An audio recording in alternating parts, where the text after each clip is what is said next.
Bismillah ar-Rahman ar-Rahim. Thank you, Mr. President. And let me just thank the Islamic Society of North America giving me this honor to speak on your, I believe, the 56th convention. I believe that this is a great platform, a platform through which we can raise the awareness of Islam amongst the most powerful country in the world, which is United States. And I think it's very important, and ISNA can play a great role. So I will talk about three aspects today. And in all three, I would like ISNA to play its part in spreading awareness. Number one, I do not believe that the Western society understands the love, affection, reverence we have for our Holy Prophet Muhammad, peace be upon him. And because they do not understand this, we have surprise in the Western societies when any person mocks or ridicules our Holy Prophet, and they see this reaction amongst the Muslims. They don't understand it because they do not view religion like we do. I have spent a lot of my time in England because I studied there and played professional cricket there. And I know that they do not view religion like we do.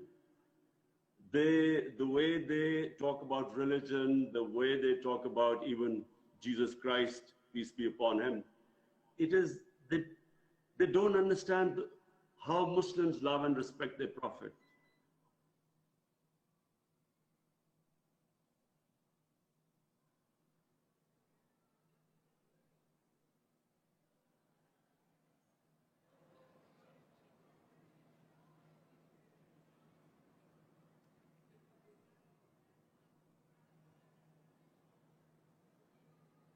He feels about the Holocaust. The Jewish community has made the world realize the sensitivity they have towards the way people talk about the Holocaust, and understandably, because it gives them pain. Similarly, the Muslim community must make them realize in the Western countries that how much it affects us when our Prophet is ridiculed, or like when Salman Rushdie, and it all started with that, when he wrote the satanic verses, mocking our Prophet. And the West could not understand the reaction. So if we sensitize them about our feelings, our love, affection for our Prophet, and this will create a better understanding that you cannot use freedom of speech. You cannot use that to hurt the sentiments of 1.3 billion people. My second point is about Islamophobia. Now, what the Western countries must realize, that there is only one Islam, and that is the Islam of Prophet, peace be upon him. Like in every human community, they are moderates, they are radicals, they are intellectuals, and they are extremes. Same in the Muslim community. But there is only one Islam. So when terms like Islamic terrorism are used, unfortunately, this creates what I believe one of the main reasons it creates Islamophobia. Because when words are used like this is a radical Muslim, or this is a Muslim extremist, or Muslim terrorist, how is the man in the street in the Western society supposed to distinguish between what is a moderate Muslim and what is a radical Muslim? So the whole Muslim community gets tainted by that. And so every Muslim becomes suspect. And then you have people like the gunman who walks into a mosque and shoots Muslims because he can't distinguish. He feels that all Muslims are terrorists. We must work at this. We have to de-link terrorism with Islam. Terrorism has nothing to do with Islam or any other religion. Suicide attacks have been blamed on Islam for some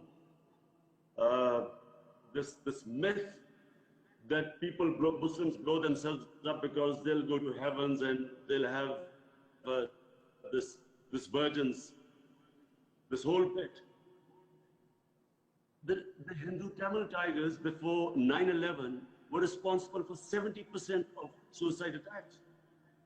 But no one blamed Hinduism for it. Before that, the Japanese kamikaze pilots, they did suicide attacks, but no one blamed their religion.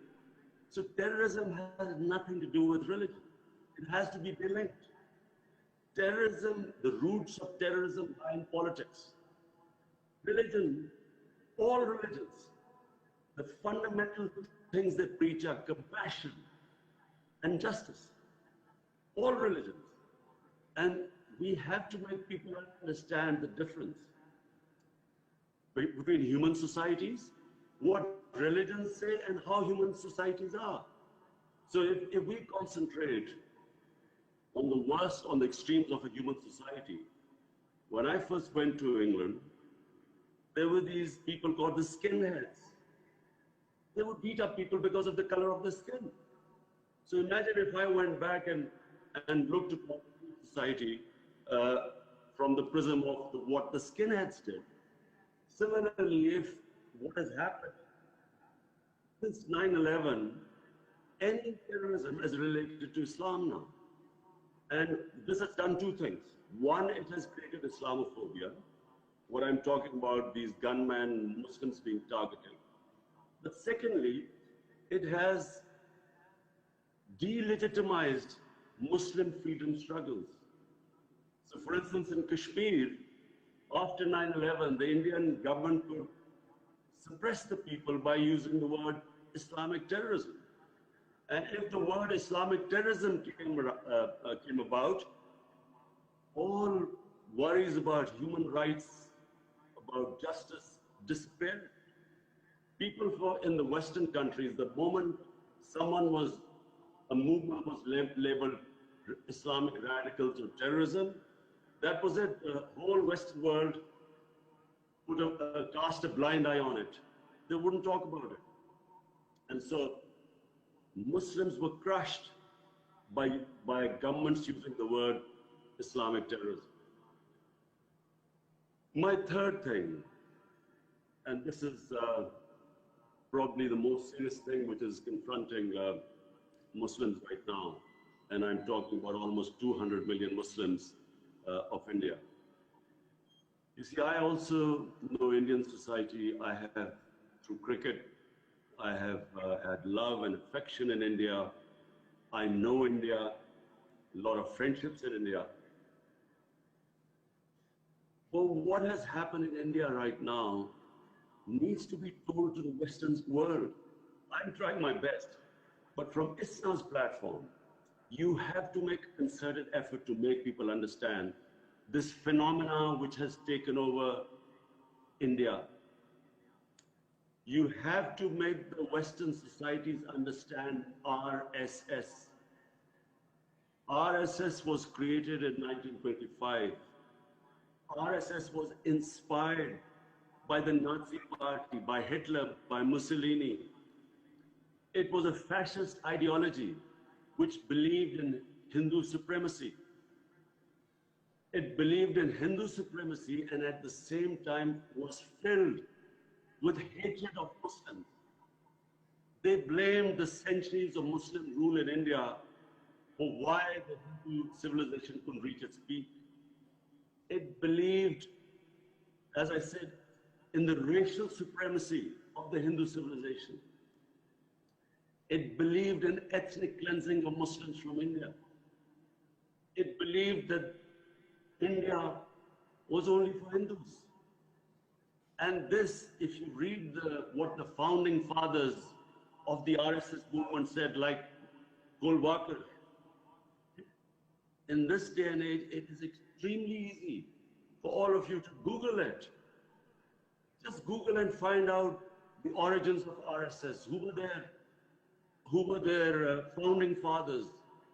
Who were the role models of the founding fathers? What was their philosophy? And this hateful philosophy was the reason why Gandhi was assassinated after independence. They believed he was too soft on India, on Muslims. Why Pakistan was created?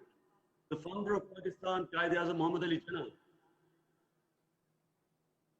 The reason why he believed that Muslims would not get equal rights to citizenship in India was because he saw this ideology.